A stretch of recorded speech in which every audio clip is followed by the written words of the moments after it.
Hi everyone! So today in this video, I'm mainly going to be talking about my family. What I did was I asked each of my family members to write anything really. Doesn't have to be long, doesn't have to be too short, but just to write how they feel about me and my cleft lip, and mainly how I've dealt with it and who I've become as a person. So I'll go ahead and start off. This is going to be a shorter video because I'm just going to be telling you what their words were. So I'll start off. I'll start with my oldest sister, Bridget, who is 21 at the moment. So I'm going to be looking at my computer screen, reading what she wrote, so don't think I'm ignoring you guys. Okay, but here we go. So these are her words. When I think back to my childhood, I honestly don't remember realizing Carrie was different than me and my other siblings. I might have noticed that she had a scar, but it never occurred that she was any different than any other kid. It wasn't until we moved to Marshalltown, Iowa, that I remember her having a surgery where they took bone out of her hip to put it in her mouth. I remember that surgery very vividly because I remember wanting to take her place, because I didn't like to see her in pain every day. I began to feel very defensive about her and her feelings towards her looks. Even though I never took a second look at her nose, I'm sure other people did. As her older sister, I felt that it was my job to educate people about why she looked different, because it is better to tell people what it is than to let them stare. Looking back, I believe she was born with this because she is the strongest person to handle it. My therapeutic recreation major in college focuses on learning about the various disabilities that a person can be born with and acquire later in life. Yes, she has gone through tough times in life and most likely dealt with low self-esteem. But it takes me back to it when a professor starts talking about a person with a cleft like they have a disability, because when I think about Carrie, she is the farthest from being disabled. The fact that she's a cleft makes her unique, and I believe she will use her cleft story to help children like her in the future. So that's what my oldest sister wrote about it. Reading all of my family's responses was really cool, because I've never really heard their side of the story of it, I guess you could say. But I've always had a really good relationship. She's my oldest sister, so of course I always looked up to her. I always liked to do the things that she did. I wanted to do everything that she did. She's really helped me a lot, not just with having a cleft lip and palate, but with everything in life, mostly. Now I'll go to my mom. So these are her words. Quick, but definitely the most painful delivery for me. As I pushed and your head was delivered, the doctor immediately turned your face away from me, saying, "Well, Melissa, it looks like your baby has what we call a cleft lip and palate. This is a very treatable condition, not to worry." I felt sadness at first. I was so looking forward to nursing you, as I knew you were my last birth. My next feeling was worry, wondering how your dad would deal with this cleft challenge. I then could only think about you and me.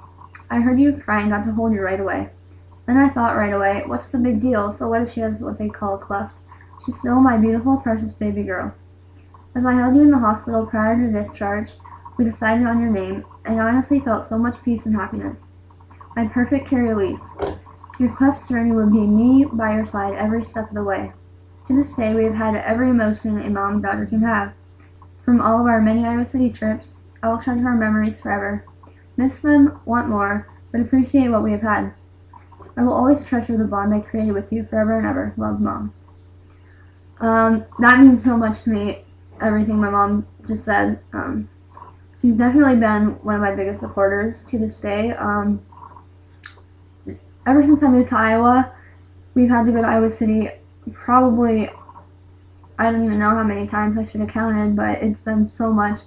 So we're really used to going, and every time I went with her, it was so fun. And I will miss that now that I'm all done with surgeries and all that. We always tell each other we just need to drive back sometimes, just because to go back to old memories. So yeah, those were my mom's words. Now we'll go to my brother, Ross. He is 18, and he is my older brother. So here are his words. You're no different than anybody else, other than the way you look, and that is the biggest characteristic about a person. The fact that since your very first surgery, you always came to realize that you can't do much about it other than be confident is pretty cool. It's something you can't really find in many people, and I'm proud of you for that. That makes me feel good. My brother, he's never really talked about my cleft. He's always just kind of kept to himself, whatever about it, which is fine. It's pretty much how my sisters did too, but hearing his words about it makes me feel good because I never really knew how he felt about it, I guess, or how any of them have felt about it, which is why I did this, because it's kind of cool for me to hear what they think about it and all that. So yeah, those are my brother's words.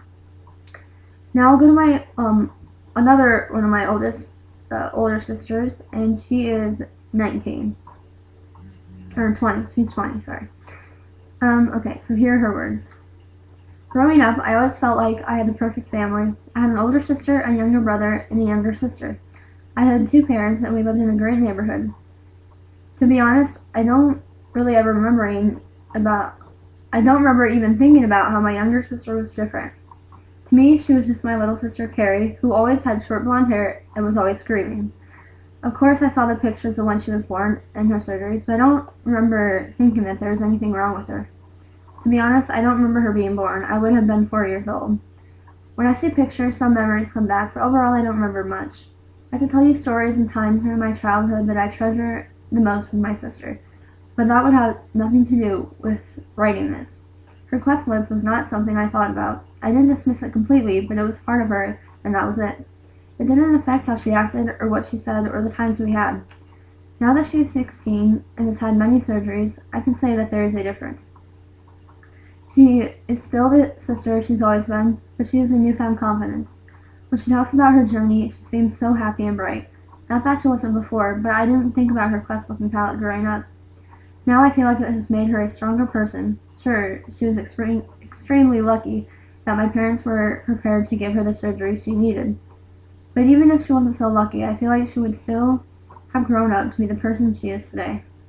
I don't know her whole struggle, and I don't need to. For me, she's my sister, and that's all that matters to me. Natalie's words were very nice too. All my family, I never really knew how they felt about it, but it did mean a lot, like, knowing that, so what if I have a cleft, like, she's right, it didn't really affect anything that I did, and I don't think it would have, even if I wasn't born with a cleft, I think I would still be the person I am today, but being able to share my story is something that I love to do, because it does help many other kids who are going through a similar thing. So now I'm going to talk about my dad. So here are his words. Ever since Carrie, as a young child, entered the social world of school and having friends, I felt she dealt with everything social even better than my other children. Parents can never know what kids are going through emotionally on the deepest level, but I never was worried about Carrie in that way as she grew up. She went through stages of maturing in later grade school and middle school, where I was definitely worried that she may encounter some self-esteem issues, as many girls go through. Through these years, I know it was challenging for her, but it was transparent to me as a parent. She always had many friends and always showed great confidence in every aspect of her life, in dance, sports, friends, and in school. She was a leader in many ways. I think it was her incredible self-confidence and her abilities to be able to control her life and who she wanted to be. She looked and trusted the future of what she could be and accomplish. If she kept positive and took one challenge at a time, her challenges have only made her a more successful and confident young lady. Carrie chose strength over everything. She won and is a great example for any young child trying to overcome their challenges while growing up. She's my hero. That means so much to me, what my dad said. The thing when he said, I took one challenge at a time, is true. I never, even when I would get down and think I'm never going to be normal and I'm never going to look the way I want, was just dumb little thoughts in the back of my mind, because I always knew what was coming next, and for me that really helped me because it was always something that I could look forward to. So yeah, that's my family. 2 sisters, a brother, mom and dad. And hearing their words just made me feel really good. And even if you don't have a cleft, I always think it's kind of fun if you ask them what they thought about you when you were little or whatever, and who you are today. So that's all for this video. I hope you enjoyed hearing about my family, and yeah, bye.